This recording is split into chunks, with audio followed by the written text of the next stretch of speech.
There is speculation on whether or not only someone with CRPS can enter remission, but also what remission looks like, or if it can last forever, or if it will come back. So I am sharing my truth and what remission looks like for me and why I consider myself to be in remission.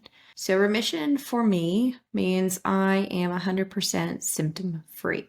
What that means for me is I can go about my daily life without being in any pain. I may have a flare up if I way overdo it. Way overdoing it means wearing high heels, which I never wear high heels. I never wore high heels before CRPS. I just never liked them and was never comfortable in them. Or wearing shoes that are way too tight for a long period of time. I am avoiding putting myself in any situations where I could potentially injure myself, so I can't say whether or not the symptoms would come back if I injured myself, but I'm not going to put that to the test. It's taken me over a year to get to this point. I'm not going to make myself that test subject. If you're in remission and you want to do that experiment, by all means, be my guest and let me know what your results are. But up to this point, my day-to-day life, I'm 100% pain-free. I have no experiences of any aches or pains. My temperature differences are almost completely not noticeable, if at all. Sometimes I think maybe my left foot is a little bit colder than my right because I've been so accustomed to that major temperature difference. And for such a long time, it was different, even just for a little bit. But when I ask my husband, hey, feel my foot, does it feel a little bit different? He goes, no, actually it's about the same. So I think just in my head, it's still just a mental thing of me thinking that it's a different temperature. Remission to me means that I can go about my daily life without worrying about CRPS interfering with what I'm doing from a day-to-day basis. I walk around, I can go to a store, I can now walk at a pretty fast pace without worrying about it. I can do a light little jog if I have to catch up to anyone. I'm not actively trying to run or jog on a treadmill or go out for a run, but I am doing Pilates, no problem. I have even been incorporating some exercises with some jumping. So that includes some burpees, that includes some jump squats. I can do things on the balls of my feet, but before I could not. I can stand on the balls of my feet. I can walk on the balls of my feet from one end of the room to another several times, on the heels of my feet from one end of the room multiple times. At this point, if anything, I just have to be more diligent of building up my muscles again to be able to wear shoes beyond just tennis shoes. And like you probably, like me, just have other priorities. I've been so laser focused on this for over a year with doing physical therapy, having timers every hour, sometimes every 30 minutes to do specific exercises, to get up, to walk around for a minute, for 5 minutes, to do specific things, to put my foot in a bucket of rice, whatever silly thing it was, that I've decided to take a breather, to take a break from doing a lot of exercises and having more of that, having more of those goals. And so I'm not proactively doing a lot of exercising. Right now, I'm prioritizing my diet and my nutrition over exercising. So I'm not doing a lot of exercising at this point because I'm kind of burnt out on it, to be honest.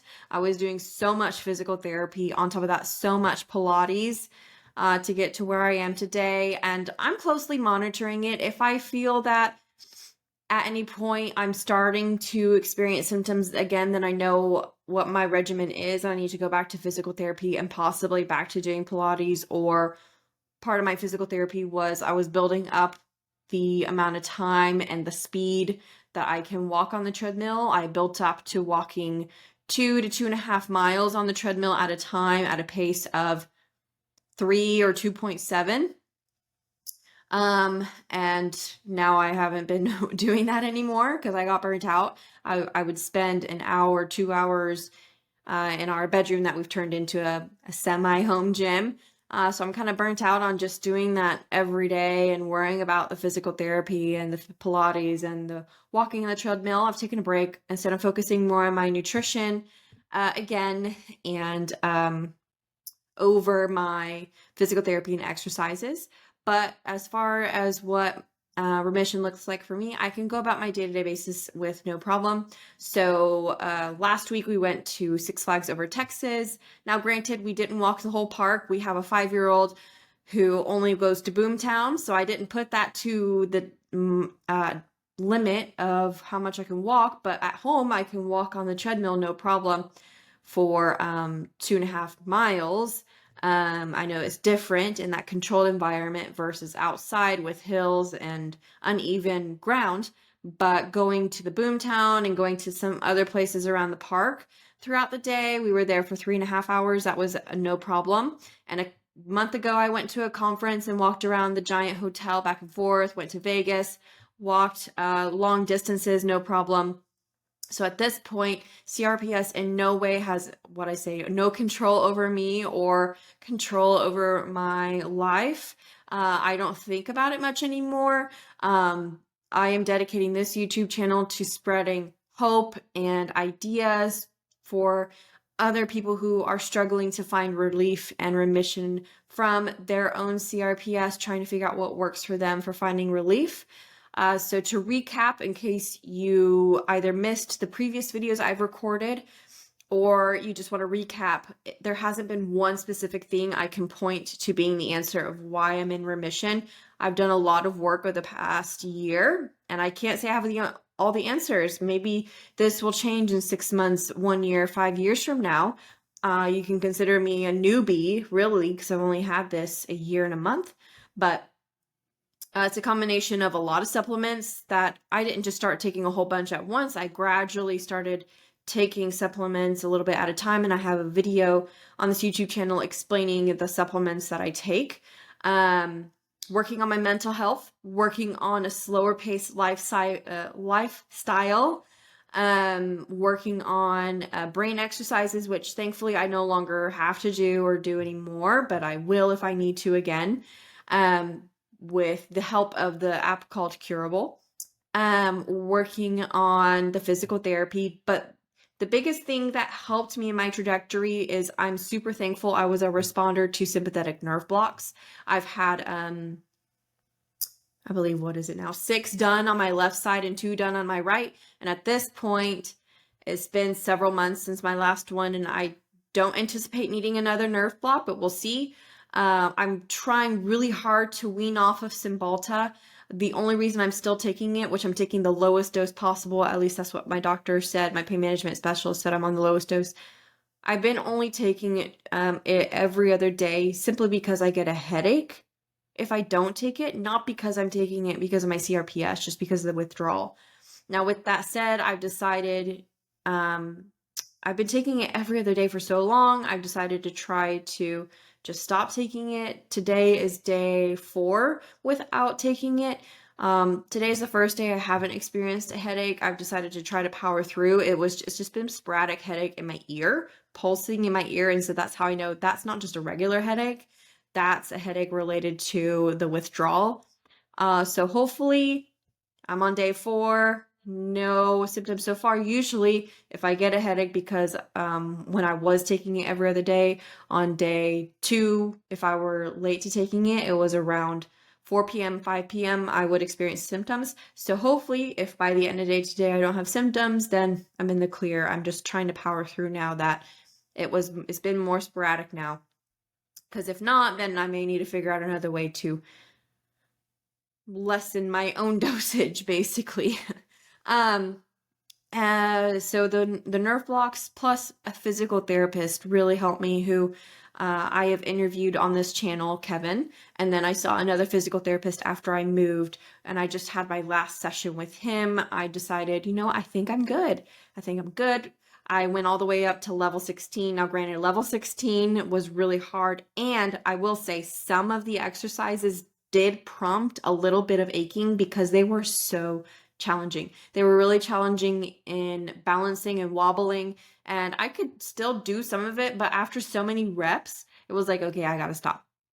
So I will say, if I try really hard to agitate it with those very few specific exercises of balancing, then yes, I can trigger some aches, but it's very few, very specific exercises that are only like physical therapy specific exercises that can trigger the achiness, which he suggested, well, I keep doing that so that I can increase my threshold of just like I have been with everything else of baby steps. So being able to walk 30 seconds, then 1 minute, then 5 minutes. Now I can walk 3 hours, no problem. He said, do the same thing with this, to where I just take baby steps of being able to tell my brain and my nervous system and my body that I'm not actually hurt. But like I said, I just haven't really been prioritizing it at this point because I've just been so laser focused on it for over a year. I'm just kind of burned out on it, so I'm taking a break. Maybe one day I'll try to challenge myself, but it's not something I ever really did in my daily. I'll never do those exercises in my daily life or ever need to do those specific types of exercises. And I actually had, during my last session when he was having me do those exercises, they said they never really have any of their patients ever get to that level 16.